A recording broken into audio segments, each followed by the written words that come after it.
चेहरे पे मासूमियत, हाथों में कातिलाना राज। आईना देखे दुनिया पर वो देखे हथियारों का ताज। कुछ राज लिपस्टिक की तरह होठों पर सजे थे, कुछ सौदे अंधेरे में चुपचाप हो रहे थे। वो खूबसूरती नहीं, एक साजिश थी जिसके धागे सरहदों से जुड़े थे। अपराध की दुनिया में जब मैडम मिंज उर्फ अनुराधा चौधरी ने कदम रखा था, तब लगा ये आखिरी लेडी डॉन होगी। लेकिन अब दिल्ली पुलिस ने एक ऐसी महिला को दबोचा है जिसने राजस्थान से लेकर पाकिस्तान तक के खौफनाक राज उगल दिए हैं। नाम है खुशनुमा अंसारी उर्फ मैडम जहर। दिल्ली की एक गली, रोशनी से सजा एक छोटा सा ब्यूटी पार्लर। दरवाजे पर मुस्कुराता हुआ एक चेहरा, लेकिन अंदर चल रहा था एक खामोश खेल। मैडम जहर उर्फ खुशनुमा अंसारी उर्फ नेहा मैडम यहाँ चेहरों को सजा रही थी। किसी को नया हुलिया तो किसी को नई पहचान दे रही थी। यहाँ दिन में चेहरे निखरते थे और रात में नंबर मिलते थे। नंबर राजस्थान से पाकिस्तान तक और दिल्ली से दुबई तक। दिल्ली पुलिस का दावा है कि खुशनुमा अंसारी उर्फ नेहा मैडम का ये पार्लर मेकअप की दुकान नहीं, बल्कि ड्रग्स और हथियारों को सप्लाई करने का अड्डा था। या कहें कि दिल्ली के एक ब्यूटी पार्लर में बैठकर मैडम जहर देश भर में लॉरेंस गैंग का नेटवर्क चला रही थी।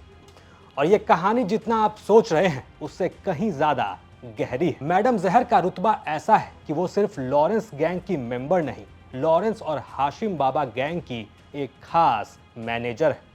और जब आप जानेंगे ये मैडम राजस्थान के गैंगस्टरों को आईएसआई के हथियार भी सप्लाई कर रही थी, तो आप क्या कहेंगे। आज के क्राइम सीन में मैडम जहर और उसके डर्टी गेम की पूरी कुंडली खुलने जा रही है। खुशनुमा अंसारी उर्फ नेहा को अंडरवर्ल्ड में मैडम जहर के नाम से जाना जाता है। ये उत्तर पूर्वी दिल्ली में एक ब्यूटी पार्लर चला रही थी, लेकिन मालूम पड़ा है कि ये पार्लर महज एक दिखावा था।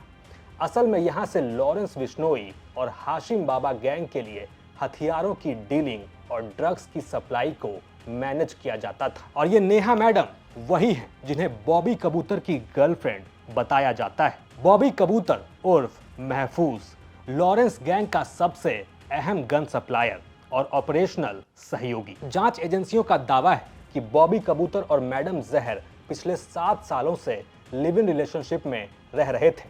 इस दौरान नेहा मैडम ही बॉबी की सबसे मजबूत ढाल बनी रही। फरारी में लगातार उसकी मदद करती रही और उसे पुलिस की नजर से भी बचाती रही। लेकिन अब ये सब के सब पकड़े गए हैं। अब ये भी जान लीजिए कि ये लोग कैसे पकड़े गए। दिल्ली पुलिस के स्पेशल सेल को खुफिया इनपुट मिली थी। टेक्निकल सर्विलांस के आधार पर दिल्ली के महिपालपुर में जाल बिछाया जाता है और यहीं बॉबी कबूतर और नेहा मैडम पकड़े जाते हैं। दिल्ली पुलिस के अनुसार मौके से भारी मात्रा में ड्रग्स और कई संदिग्ध चीजें बरामद हुई। बॉबी कबूतर लंबे समय से पहचान बदलकर ठिकाने बदलता रहा, लेकिन आखिरकार 19 फरवरी 2026 को ये लोग पकड़ में आ गए।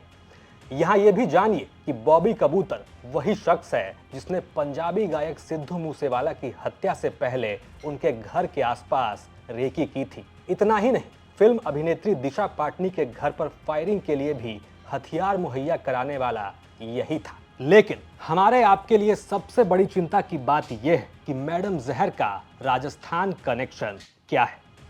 पुलिस की जांच के अनुसार मैडम जहर के अब तक राजस्थान से 3 लिंक सामने आए हैं।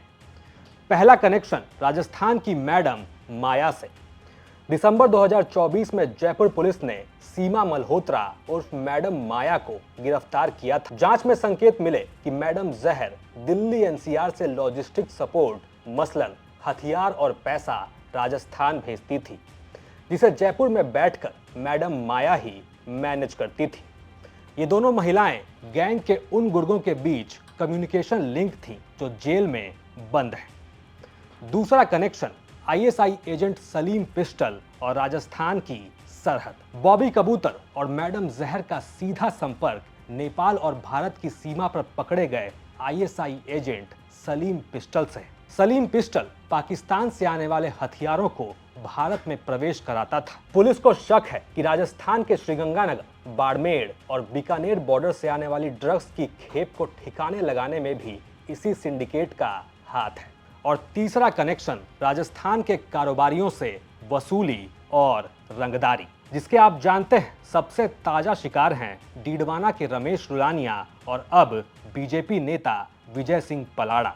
बात इतनी गंभीर है कि मैडम जहर के पास से जो मोबाइल फोन बरामद हुए हैं उनमें राजस्थान के कई प्रतिष्ठित कारोबारियों के नंबर मिले हैं। पुलिस का मानना है कि इन नंबरों का इस्तेमाल लॉरेंस गैंग रंगदारी वसूलने के लिए कर रहा था। अब यहाँ सवाल ये है कि इनका कारोबार चल कैसे रहा था और क्या पुलिस से बचने और अपने कांडों को अंजाम देने के लिए अब लॉरेंस गैंग ने बड़े पैमाने पर महिलाओं को शामिल कर लिया है। तो सुनिए, मैडम जहर सिर्फ एक मोहरा नहीं बल्कि सिंडिकेट की फाइनेंशियल मैनेजर थी। ड्रग्स से आने वाले पैसे को हवाला के जरिए सफेद करना और उसी पैसे से और आधुनिक हथियार खरीदना। मैडम जहर लॉरेंस और हाशिम बाबा गैंग के ये तमाम काम संभाल रही थी। सलीम पिस्टल एक आईएसआई एजेंट है और पाकिस्तान से ड्रोन के जरिए आने वाली खेप पर भी वही नजर रखता था। जांच एजेंसियों की माने तो लॉरेंस गैंग अब अपनी रणनीति बदल रहा है। पुलिस की नजर से बचने के लिए वो अब महिलाओं का इस्तेमाल कर रहा है और यही सबसे बड़ी चिंता की बात है। मैडम मिंज यानी अनुराधा चौधरी, जिसे हम पहले से ही जानते हैं, इसके बाद हाशिम बाबा की बेगम जोया खान, फिर जयपुर की रंगदारी क्वीन मैडम माया और अब सिंडिकेट की सबसे नई मास्टरमाइंड मैडम जहर। ये महिलाएं दिखाती कुछ और थीं और करती कुछ और। कोई बुटीक तो किसी ने ब्यूटी पार्लर खोल रखा था, लेकिन इसकी आड़ में धंधा कुछ और ही चल रहा था। फिलहाल दिल्ली पुलिस की स्पेशल सेल और राजस्थान पुलिस की साइबर टीम मैडम जहर के मोबाइल डेटा को खंगाल रही है। कॉल डिटेल से यह साफ हो जाएगा कि राजस्थान के किन किन बड़े चेहरों का इस लेडी डॉन से सीधा संपर्क था। पुलिस का मानना है कि इस गिरफ्तारी से लॉरेंस बिश्नोई और हाशिम बाबा गैंग के ड्रग्स और आर्म सिंडिकेट की कमर टूट रही है। साथ ही लॉरेंस गैंग और अंडरवर्ल्ड की परतें भी खुलती जा रही। हर खुलासे के साथ अपराध की दुनिया का एक नया चेहरा सामने आ रहा है। पहले लॉरेंस के छोटे भाई अनमोल बिश्नोई को राजस्थान लाया गया और अब बड़ी कार्रवाई करते हुए बॉबी कबूतर और मैडम जहर को भी पकड़ लिया गया है। यहाँ सवाल ये कि क्या अंडरवर्ल्ड और गैंगस्टरों की काली दुनिया में अब सिर्फ पुरुषों का वर्चस्व नहीं रहा? क्या लॉरेंस गैंग अब वाकई अपनी रणनीति बदल रहा है और क्या मैडम जहर के जरिए दिल्ली एनसीआर में फिर से कोई बड़ी वारदात होने वाली थी? इन सवालों के जवाब फिलहाल जांच के दायरे में है, लेकिन फिलहाल जो जवाब हमारे पास है वो ये कि नकाबों के इस शहर में चेहरे बदलते देर नहीं लगती और जो कल तक आईना थामे थे आज वही ट्रिगर दबाते मिलते हैं।